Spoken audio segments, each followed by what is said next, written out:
Welcome back. We're on chapter 2, page 32 of Cooper. If you're looking for chapter 1, you're in luck because there's a whole video with everything in chapter 1, or you can take your pick from the bite-sized mini videos if there's one particular thing that you're looking to get a little refresher on or help you study for that exam. So we're going to start talking about operant behavior.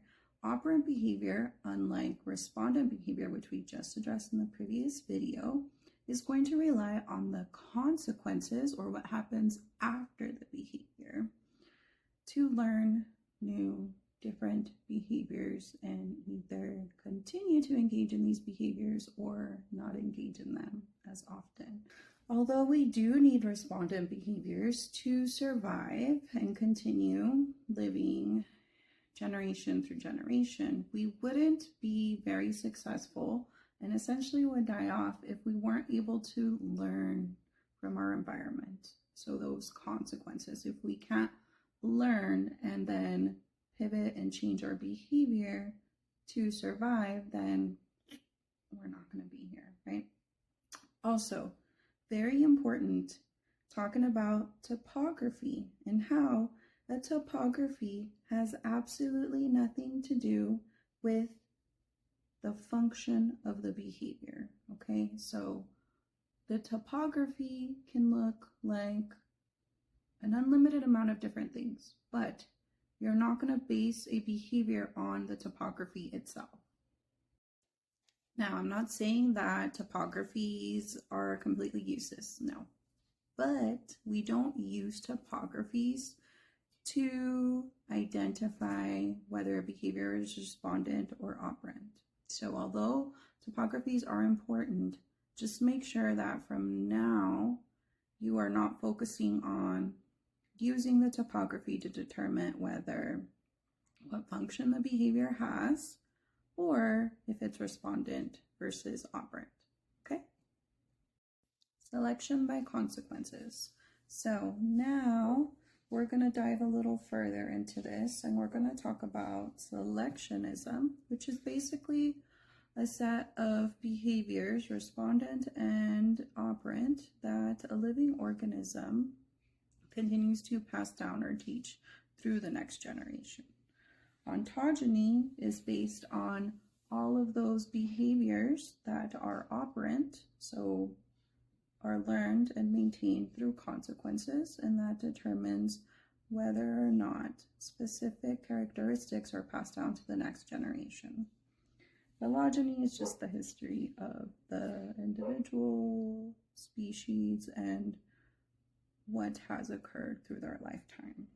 The example that is provided in the book is about giraffes and how giraffes with longer necks managed to outlive those that had shorter necks, and how being able to access the taller vegetation and therefore not get eaten by predators who are unable to reach up to their neck because of the height survived and continued to breed and make offspring. And so that is why they now have and are known for their long necks.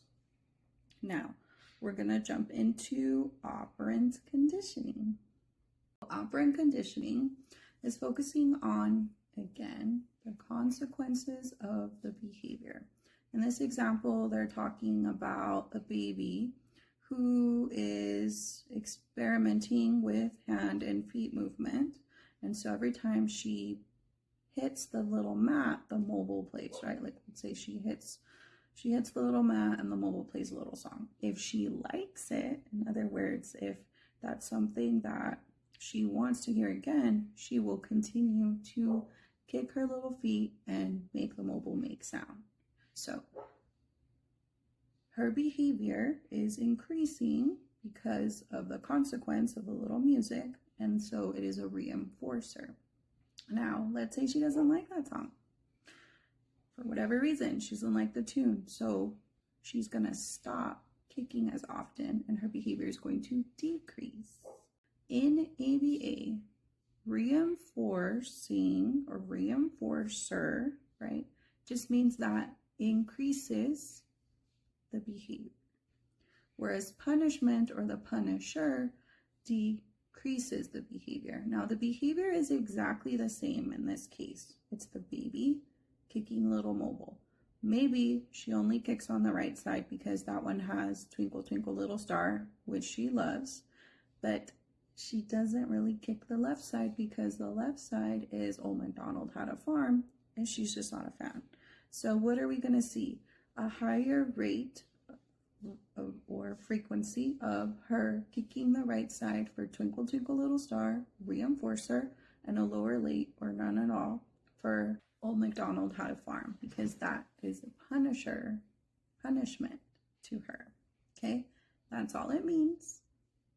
I hate to break it to you, but punishment and punisher are not bad in ABA. Punishment just means decrease in behavior, and reinforcer is increase in behavior. Not good, not bad. Just start making that distinction now. It would be super hard for this baby to continue to make the Twinkle Twinkle Little Star song come out if she only had to tap once, right? It was just once, if that's what was required. So in other words, would not work because it had to be once. So consequences select response classes. What does that mean? That means that the responses that the individual engages in are going to vary, but still have the same function. So if she goes 1, 1, 2, 3, 1, 2, 3, 4, 5, 1, 1, 2, all of those are going to play Twinkle Twinkle Little Star.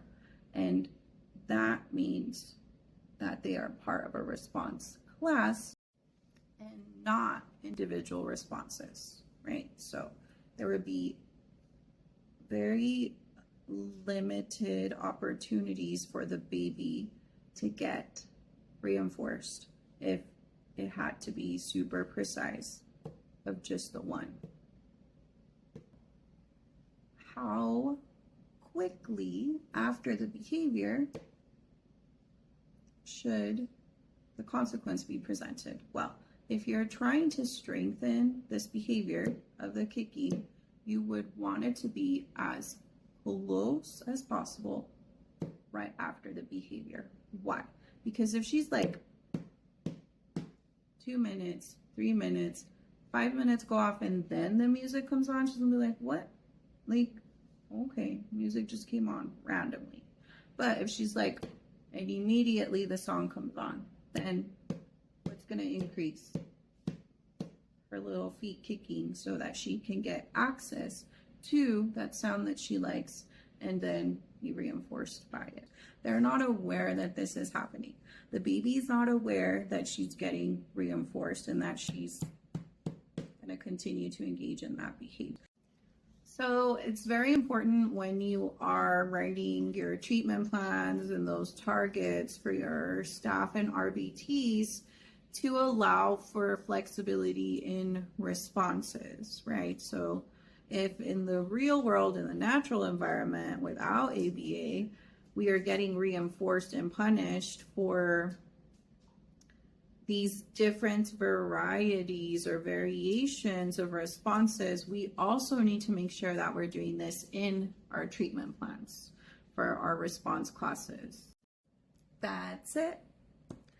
We'll see you all later. We still have quite a bit of pages to tackle in chapter 2. Like I said, it's pretty long. It looks like we have 4 more pages, so maybe it'll be 2 more behavior bites, and then after that I will upload the full chapter 2. If you're new, hit like and subscribe.